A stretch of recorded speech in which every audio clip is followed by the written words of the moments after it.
The remix, I mean, you could say remixing has been around since 1960s with people like Lee Scratch Perry and King Tubby in Jamaica, who were doing versions of the main mix of a track by taking things in, muting things out, adding effects to the original audio.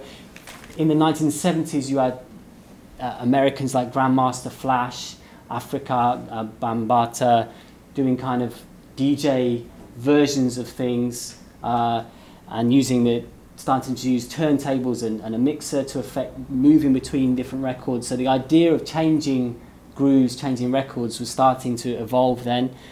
And then in the 80s, you started to get started to become more common, extended versions, extended 12-inch vinyl.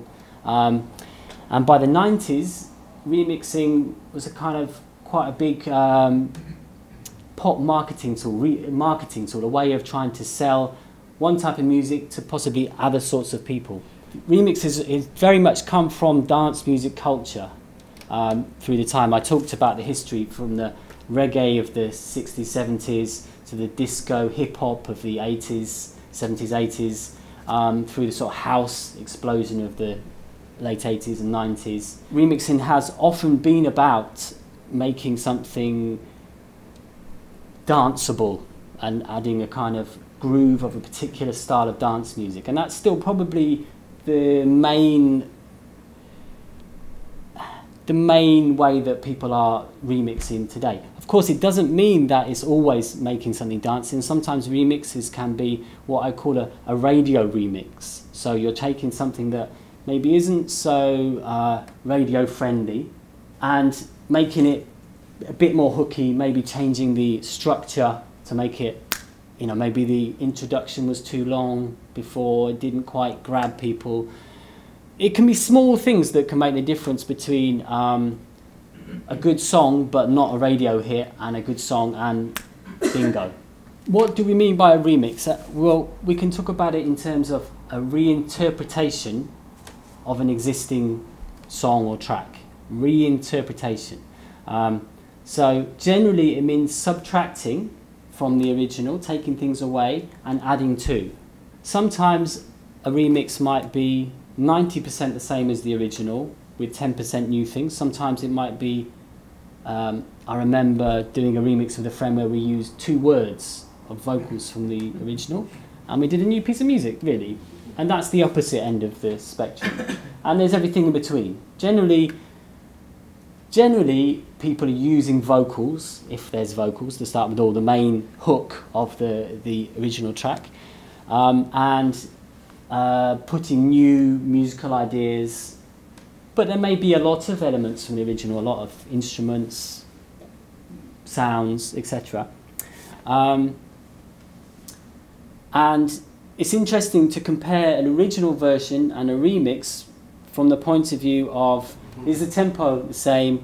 Is the basic chord structure, harmonic structure the same, or has that been changed?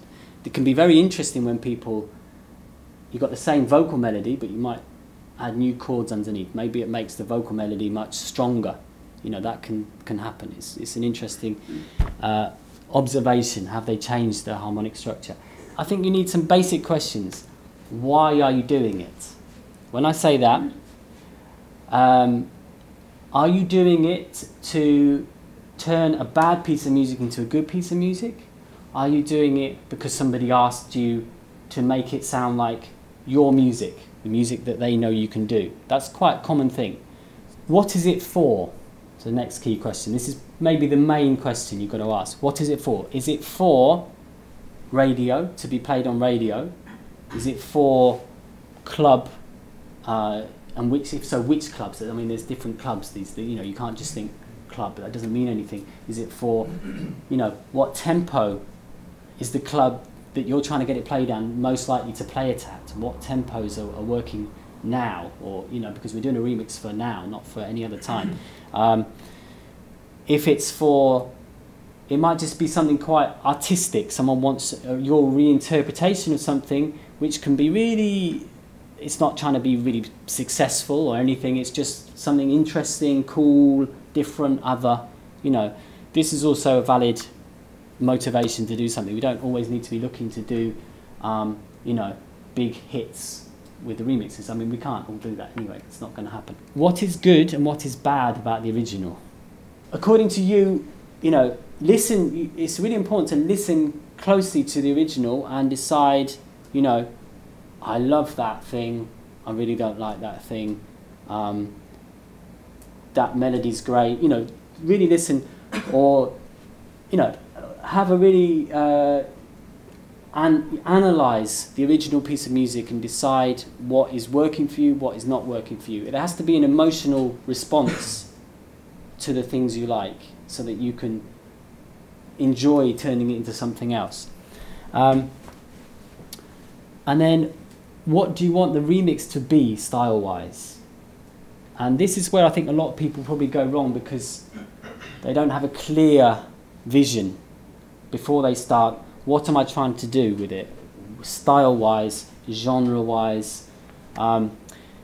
It's okay to change your mind while you're doing a remix, as long as you then come with you get a clear idea at the end of it. You need some clarity. So that's quite key. I think a lot of people don't have a clear idea when they're doing a remix, and it's worth asking yourself that at various points while you're doing it. Is this still what I wanted, or is it better? That's okay, but not worse, or losing the plot, or not sounding like one of those kind of records that you're trying to make.